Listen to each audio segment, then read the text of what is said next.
Mes très chers compatriotes, en ces instants critiques pour notre nation, je m'adresse à vous avec la gravité et la solennité qu'impose la situation. L'Est de notre pays, en particulier les provinces du Nord Kivu, du Sud Kivu et de l'Ituri, fait face à une aggravation sans précédent de la situation sécuritaire. Les forces de défense du Rwanda, en soutien de leurs marionnettes du M23, poursuivent leur entreprise terroriste sur notre territoire, semant la terreur et la désolation parmi nos populations. Je partage avec vous la douleur et l'indignation face à ces attaques barbares. Ces actes ne sont pas seulement une attaque contre la République, mais une offense à l'histoire et à la dignité de notre peuple. En ces moments difficiles, je vous appelle à la résilience et surtout à la résistance. Face à cette situation, permettez-moi de vous rassurer. Une riposte vigoureuse et coordonnée contre ces terroristes et leurs parrains est en cours. Nos vaillantes forces armées de la République démocratique du Congo, symboles de courage et de patriotisme, sont pleinement mobilisées, prêtes à défendre chaque centimètre de notre territoire. J'ai personnellement convoqué et présidé des réunions de crise avec une équipe restreinte du gouvernement, le haut commandement militaire ainsi qu'une réunion interinstitutionnelle afin d'évaluer les récents développements de la situation et de lever les options pour repousser les agresseurs et reconquérir chaque parcelle de notre territoire. À cet effet, j'ai nommé ce 28 janvier le général-major Évariste Somo Kakule au poste de gouverneur militaire du Nord Kivu pour renforcer la coordination des opérations militaires et restaurer l'autorité de l'État. Parallèlement, nous avons engagé d'importantes démarches diplomatiques, notamment au sein du Conseil de sécurité des Nations Unies, ainsi que dans le cadre du processus de paix de Luanda, auquel nous restons pleinement engagés malgré les obstacles. Nous privilégions la voie du dialogue, mais toujours avec lucidité, tout en restant fermement résolus à défendre notre territoire et notre souveraineté par tous les moyens nécessaires. Mais ce combat n'est pas seulement celui des FARDC. C'est le combat de tout un peuple, le combat de notre identité congolaise, afin de léguer aux générations futures un pays prospère et en paix. À tous nos compatriotes, dans chaque province, chaque ville, chaque territoire et chaque village, ainsi que ceux de la diaspora, sans distinction d'appartenance ethnique ou politique, unissons nos efforts. Apportons un soutien indéfectible, moral et matériel à nos vaillants soldats. Mobilisons-nous comme un seul homme pour défendre notre souveraineté et sauvegarder notre intégrité territoriale. Je suis pleinement conscient des souffrances de nos compatriotes qui fuient les hostilités. Le gouvernement est instruit d'activer le plan d'urgence humanitaire pour venir en aide aux déplacés. À vous, habitants de Goma et des environs, je ressens profondément votre douleur qui est aussi la mienne. Elle traverse nos cœurs et nos âmes en tant que fils et filles d'une même patrie. Mais face à cette épreuve, je vous exhorte à puiser dans cette force intérieure qui fait la grandeur du peuple congolais. Résistez avec courage. Faites preuve de vigilance constante et gardez votre calme malgré l'adversité. Sachez que nous ne sommes pas restés inactifs. Des plans de contingence sont préparés pour assurer la protection de la population civile et prévenir toute escalade de la violence. Les dispositifs de sécurité ont été renforcés pour protéger les zones stratégiques et nous travaillons sans relâche pour garantir le fonctionnement des services essentiels.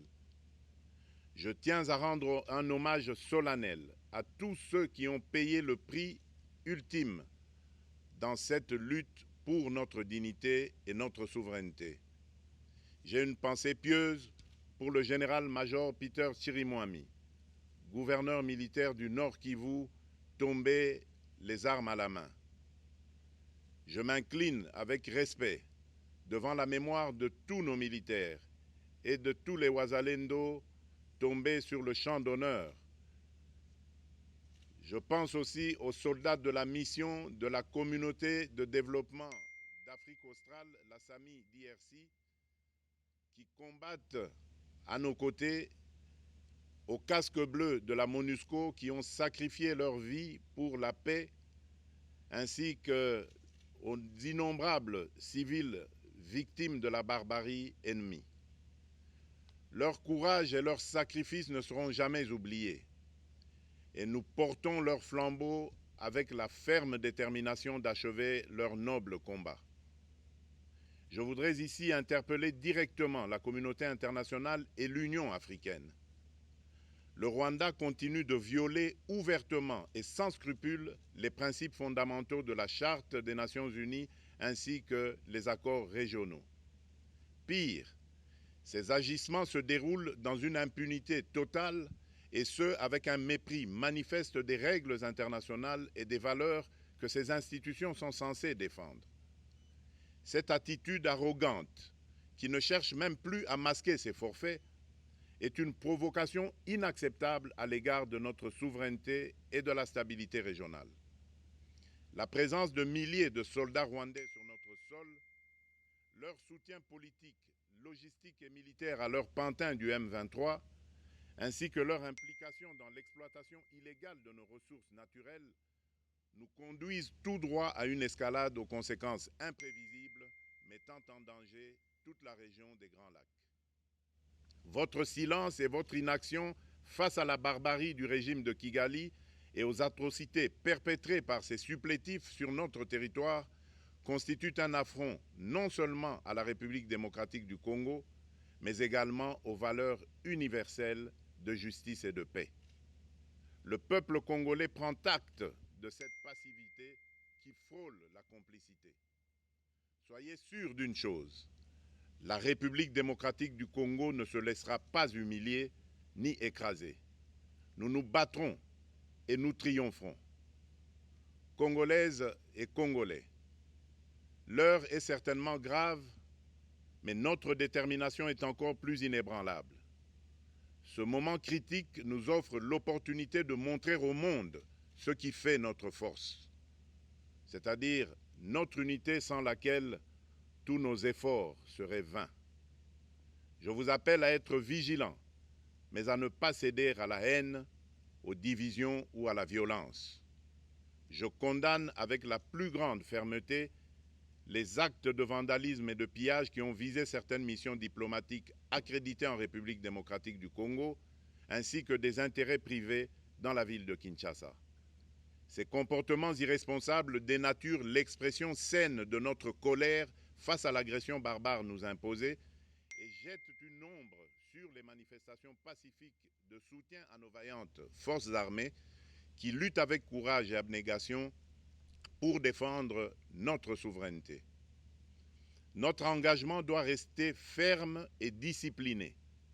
Nous gagnerons cette guerre par notre unité, notre courage et notre sens de responsabilité, et non par la violence aveugle et par l'anarchie. Cette victoire ne sera possible que si chaque Congolais, où qu'il soit, prend toute la mesure du combat qui est le nôtre. J'appelle donc la nation entière, hommes et femmes, jeunes et vieux, acteurs politiques, opérateurs économiques, membres de la société civile, confessions religieuses, artistes et sportifs à se mobiliser, à faire bloc derrière nos vaillantes forces armées et à contribuer chacun à son niveau à l'effort de guerre. J'ai instruit le gouvernement de mettre en place des mesures rigoureuses de réduction du train de vie des institutions et de leurs animateurs afin que les ressources ainsi économisées soient directement réorientées vers le soutien à nos forces armées. Dans cet effort national, j'en appelle également à la responsabilité du secteur privé qui est invité à contribuer activement à cette cause commune. Nos soldats se battent avec héroïsme pour la défense de notre intégrité territoriale et de notre souveraineté. Ils ont besoin de notre soutien total, qu'il soit moral, matériel ou logistique. À la jeunesse congolaise, pilier et espoir de notre nation, je vous exhorte à répondre massivement à l'appel de la patrie. Le moment est venu de vous lever, de mettre votre énergie et votre créativité au service de la nation. Nous devons renforcer nos rangs et chaque jeune Congolais prêt à défendre son pays a une place au sein de nos forces armées. Enrôlez-vous massivement dans l'armée. Vous êtes le fer de lance de notre projet et votre mobilisation est déterminante pour la victoire finale.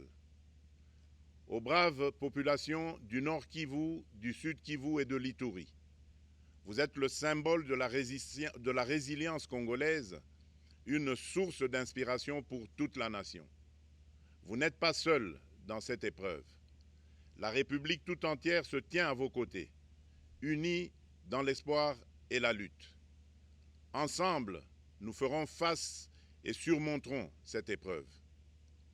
À nos vaillantes forces armées et aux vaillants patriotes Wazalendo, véritables sentinelles de la souveraineté nationale, je rends un hommage appuyé et vous exprime au nom de toute la République notre reconnaissance infinie et notre fierté inébranlable.